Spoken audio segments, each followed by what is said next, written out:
Shelli, Pelly, and Confidential. Welcome to my kitchen in Solana Beach, California. Okay, so all of you know that at Annie Parker Confidential, we've officially gone to a whole foods, plant-based diet. All right, so a quick refresher of what a whole foods, plant-based diet is. There are essentially three tenets to it. Number one, we base most of our diet around whole fruits, vegetables, whole grains, and legumes. Legumes are nuts, seeds, and beans. Number two, we don't eat highly processed or refined foods and sugars and packaged crap. Number three, we greatly limit any consumption of animal products, dairy, or eggs. Okay, so I have been doing it for about 3 weeks. I feel really good on it, and I just really wanted to share it with you. But if you're like me, you had a lot of questions about it too. So here are the 7 most asked questions about a whole foods, plant-based diet. Number 1, where am I going to get my protein? I totally get it. As an athlete and somebody who works out like crazy still, I need my protein, and that was one of the biggest concerns for me. Here's the deal. You actually get a lot of protein on a whole foods plant-based diet. So let me just give you an example. In half a cup of chickpeas, there are about 20 grams of protein right there. In my Mediterranean quinoa salad, which is on the blog, and you can get the recipe, the link is down below, that entire recipe has about 26 grams of protein in it. That comes from the chickpeas and from the quinoa. The quinoa and the grains, the beans, have a lot of protein in them. So if you're eating a balanced diet, you can't not get enough protein on this diet. Number 2, will I be hungry? That's huge, right? Because you can't have an eating program and be hungry on it because it's not going to last. If we want to eat healthy for a lifetime, here's the deal. You won't be hungry.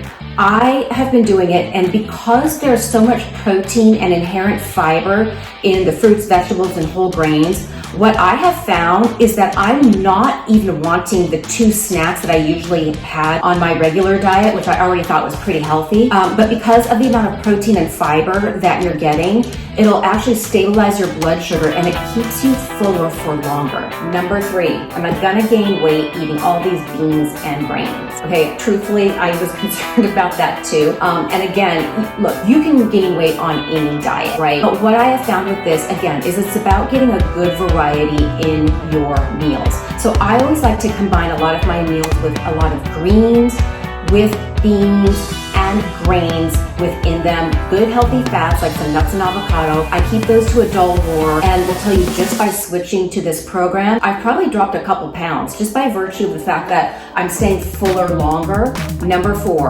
calcium. Don't I need dairy for calcium? No, you don't. And actually, greens have a significant amount of calcium in them. So when you're getting a lot of greens in your diet, you don't need cow's milk for calcium or dairy products for calcium.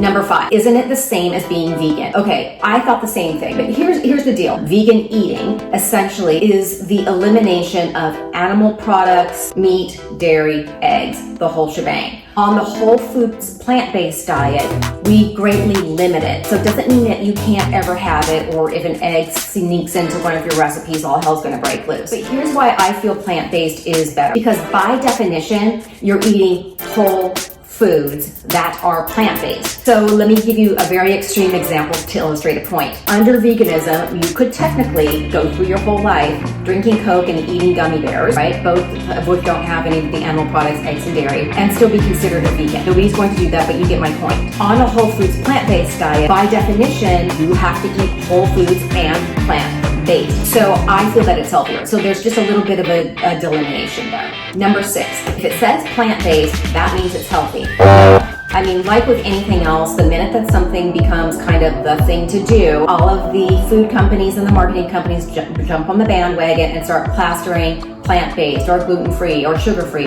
on all their packages.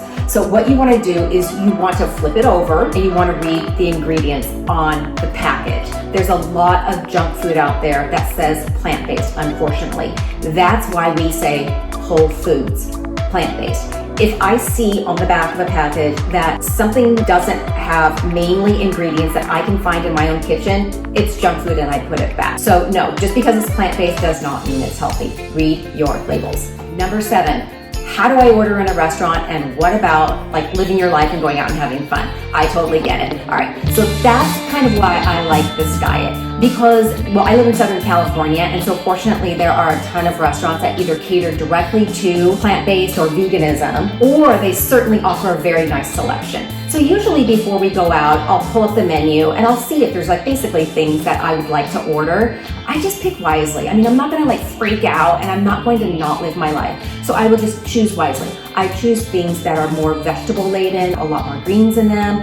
I'll usually request like no chicken, can you throw in some beans instead?